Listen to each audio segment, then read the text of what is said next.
शिवाय नमस्तुभ्यम। सादर जय श्री कृष्णा। हर हर महादेव, हर हर महादेव। निश्चित ही हम सबका ये सौभाग्य का विषय है कि हमें बाबा महादेव के इस अलौकिक दिव्य शिव महापुराण की, विस्तृत शिव महापुराण की कथा सुनने का सौभाग्य प्राप्त हुआ है। बाबा भोलेनाथ की कृपा के बिना कुछ भी संभव नहीं है। बाबा भोलेनाथ की जब हम पर असीम अनुकंपा होती है, कृपा होती है, तभी हम शिव महापुराण की कथा को सुन पाते हैं। हम परम सौभाग्यशाली हैं जो हमें बाबा भोलेनाथ की इस विस्तृत शिव महापुराण की कथा को सुनने जा रहे हैं। यदि बाबा भोलेनाथ से हम दिल से कुछ भी मांगते हैं तो बाबा भोलेनाथ हमें किस्मत से ज़्यादा भी देते हैं। हमेशा बाबा भोलेनाथ के जल चढ़ाएं, उनसे दिल से मनोकामना कहें और उनको एक बेलपत्र समर्पित करें। बाबा भोलेनाथ की कृपा सदा सर्वदा हम पर बनी रहेगी। आइए तो आज हम 10वें अध्याय का वर्णन सुनते हैं, जिसमें नरसिंह चरित्र का वर्णन किया गया है।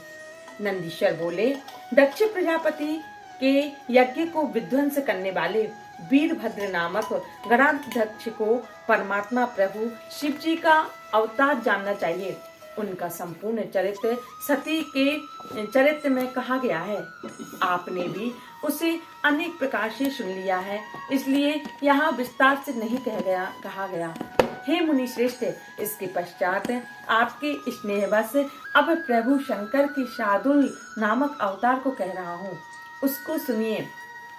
भगवान सदाशिव ने देवताओं के कल्याणार्थ जलती हुई अग्नि के समान कांति युक्त अत्यंत अद्भुत शरभ रूप को धारण किया।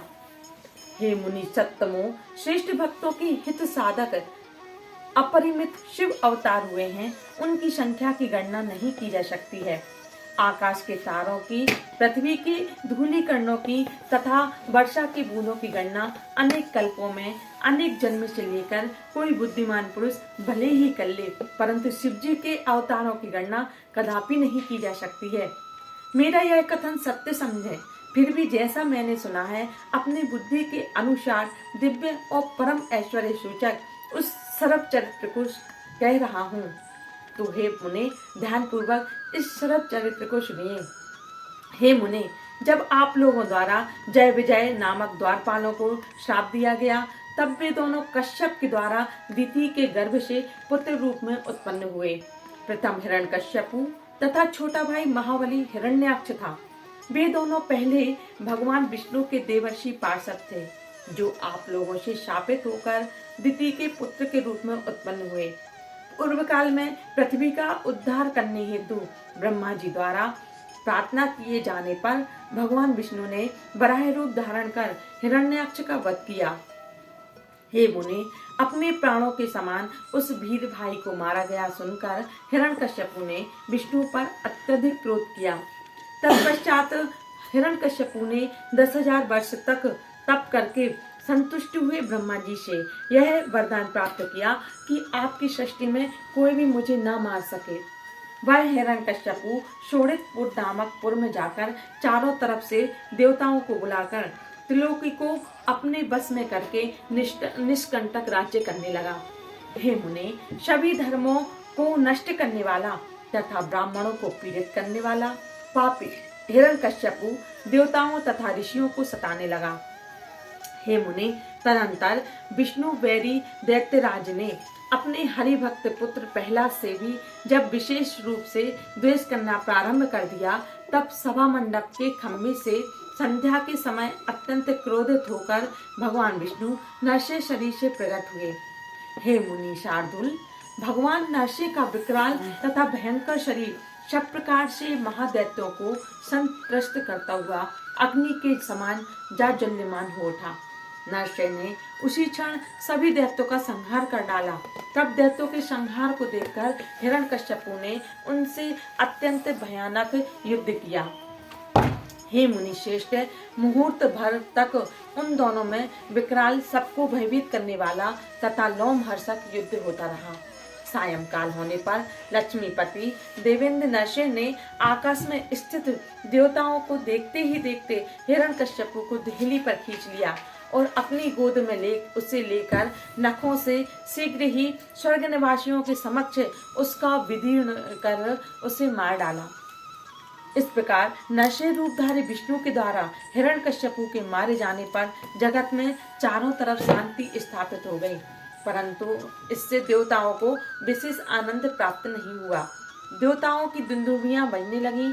प्रहलाद आश्चर्यचकित हो गए। विष्णु के उस अद्भुत रूप को देखकर लक्ष्मी जी भी अत्यंत विस्मित हो गईं। यद्यपि हिरण्यकश्यपु मारा डाला गया, किंतु भगवान नरसिंह के क्रोध की ज्वाला शांत नहीं हुई। इसी कारण देवताओं को उत्तम सुख प्राप्त नहीं हो पा रहा था।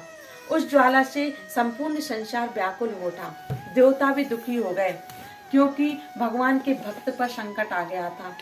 अब भगवान अपना मान भले ही टल जाए, लेकिन भगत के मान को कभी नहीं टलने दे सकते हैं।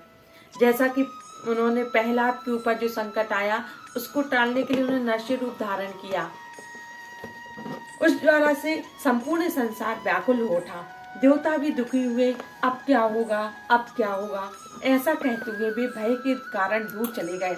नरसिंह के क्रोध से उत्पन्न ज्वाला से व्याकुल हुए ब्रह्मा आदि ने उस ज्वाला की शांति हेतु प्रहलाद को श्री हरि के पास भेजा। सभी ने मिलकर जब प्रार्थना की, तब प्रहलाद वहां गए। कृपानिधि नरसिंह ने उन्हें अपने हृदय से लगा लिया, जिससे उनका हृदय तो शीतल हो गया, परंतु क्रोध की ज्वाला शांत न हुई। इस पर भी जब नरसिंह के क्रोध की ज्वाला शांत नहीं हुई, तब दुख को प्राप्त हुए देवता भगवान भोलेनाथ शंकर की शरण में गए। वहां जाकर ब्रह्मा आदि सभी देवता तथा मुनिगण संसार के सुख के लिए शिव जी की स्तुति करने लगे। देवता बोले, हे देव देव, हे महादेव, हे शरणागत वत्सल, शरण में आए हुए हम सभी देवता तथा लोगों की रक्षा कीजिए। हे सदाशिव, आपको कोटि कोटि नमस्कार है, आपको कोटि कोटि नमस्कार है, आपको कोटि कोटि नमस्कार है।